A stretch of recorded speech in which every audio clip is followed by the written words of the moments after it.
నెల్లూరు జిల్లా ఉదయగిరి నియోజకవర్గం వరికుంటపాడు మండలం జంగంరెడ్డిపల్లిలో శనివారం ఉద్రిక్తత నెలకొంది.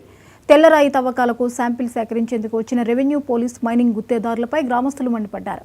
చావడానికైనా సిద్ధం, కొండను మాత్రం తవ్వనీయమని ఆగ్రహం వ్యక్తం చేశారు. శాంపిల్ సేకరణకు అవకాశం ఇస్తే ఊరును శ్మశానం చేశారు. తవ్వకాలు చేపడితే చావడానికైనా సిద్ధంగా ఉన్నామని గ్రామస్తులు అధికారులకు ఖరాఖండిగా చెప్పారు. మైనింగ్ వల్ల కొండలు కరిగిపోతాయి, మూగజీవాలకు మేత కరువై ఇబ్బందులు పడతామని స్థానికులు వాపోయారు. కానీ ఈ రోజు మేము వాళ్ళకి ఇక్కడ మీకు ఆడేదాలు ఇది అవ్వచ్చు, అప్పుడు మా పరిస్థితి నీళ్ళ గురించి ఎక్కడే కాదు మాకు అనుకూలం కాదు. మాకు అనుకూలం ఉందా లేదా కాదు కదా. ఇది మేము ఇచ్చిన తర్వాత గ్రామ సభ పెట్టిన తర్వాత ఆ రోజు కలెక్టర్ గారు, జాయింట్ కలెక్టర్ గారు వస్తారు. వచ్చిన తర్వాత మీరు వద్దంటే వాళ్ళు ఇవ్వరు, సార్ కూడా ఉంటారు. మీరు ఏమి చెప్తారు. కానీ ఈరోజు మేము వాళ్ళకి ఇక్కడ ఇక్కడ సేకరించింది ఎట్లా సేకరించినారు, ఇక్కడ ఏముంది అని చెప్పాలని అంటే మేము ఇక్కడ బోర్ వేస్తున్నాం సార్.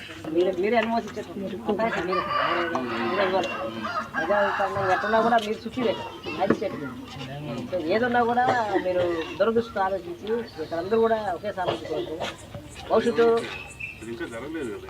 వన్స్ మూవ్ అయితే కాదు సార్. మీ వర్క్ కూడా మీకు తెలియదు ఏముంది, ఇంకా వాళ్ళకు ఆ స్థాయిలో ఉండే వాళ్ళకి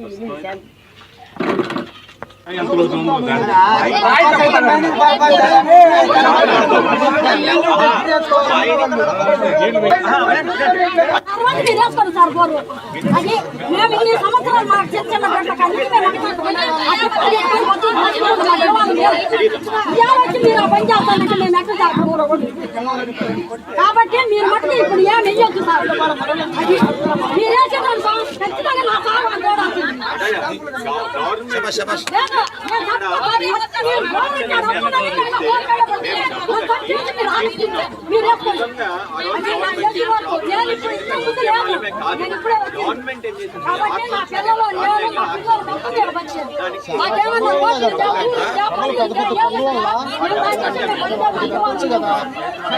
చెప్పాలను వీడియో ప్రూఫ్లు ఉన్నాయి సార్. ఆ ప్రూఫ్లు చూసి సార్ గ్రామం అంతా ఒప్పుకోవట్లేదు, నేను చావనైనా చస్తామంటున్నారు అని చెప్పండి. వీడియో ప్రూఫ్ అంటున్నారు కదా, రేపు బోర్ వేసుకునేటప్పుడు ఇప్పుడు సార్ చెప్పినట్లు మేము ఒక రాయి కూడా తీసుకొని పోవడం లేదు.